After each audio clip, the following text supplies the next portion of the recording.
जय जिनेंद्र बच्चों, आज आप समझने वाले हो 25 बोल का 13वां बोल 10 प्रकार का मिथ्यात्व।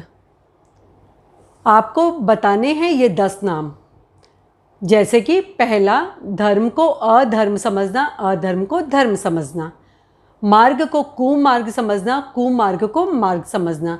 जीव को अजीव समझना, अजीव को जीव समझना। साधु को असाधु समझना, असाधु को साधु समझना।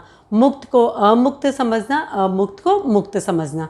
देखिए, ये बहुत सिंपल, आपको इजीली लर्न भी हो सकता है। इसमें कुछ टेक्निकल वर्ड्स है जो मैं आपको बताने का ट्राई कर रही हूँ। मिथ्यात्व, मिथ्यात्व का मतलब यहाँ पे क्या हुआ, हमारी बिलीफ सिस्टम जो है उसके अगेंस्ट में। जैसे कि हम तेरापंथी हैं, हम मूर्ति पूजा नहीं करते हैं, हम आत्मा की पूजा करते हैं। हमारा बिलीफ सिस्टम ये है। इसके अगेंस्ट में जो बात होगी ना, वो उसको हम मिथ्यात्व यहाँ पे बोल रहे हैं। तो यहाँ पे वर्ड है, फर्स्ट वाला सेंटेंस जो आया ना, धर्म को अधर्म समझना। हम धर्म किसको बोलते हैं? आत्मशुद्धि साधनम धर्म। जिस साधन से आत्मा की शुद्धि होती है वो धर्म है। लेकिन कोई और क्या समझेगा, उसको क्या बोलेगा, धर्म को कैसे डिफाइन करेगा वो, कि गरीबों को खाना खिलाना धर्म है। क्योंकि सबका अपना अपना बिलीफ सिस्टम होता है, तो उस हिसाब से यहाँ पे बताया गया है। ठीक है। तो दूसरा है मार्ग को कुमार्ग समझना। मार्ग का मतलब यहाँ पे क्या है, जैसे कि मुक्ति का जो मार्ग है उसको हम यहाँ पे मार्ग बोले हैं। लेकिन कोई और मार्ग किसको बोल सकता है? जैसे जो मार्ग होता है बंधन की ओर ले जाने वाला, उसको बोल देता है ये मार्ग है। तो यहाँ पे मिथ्यात्व हो गया ना। फिर उसके बाद जीव। जैसे हम किसको जीव मानते हैं? जिसमें चेतना होती है वो जीव है। लेकिन कोई ऐसा लोग है, वो लोग क्या करेंगे, कोई चीज़ हिल रही है, डुल रही है, तो बोलेंगे इसमें जीव है। लेकिन ऐसा नहीं होता है। चेतना जिसमें होगी वही जीव होगा ना।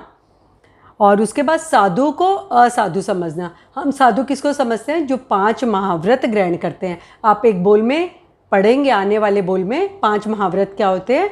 तो मतलब एक तरह का नियम होता है, बहुत स्ट्रॉन्ग नियम होता है। उसको जो फॉलो करते हैं उसको हम बोलते हैं साधु।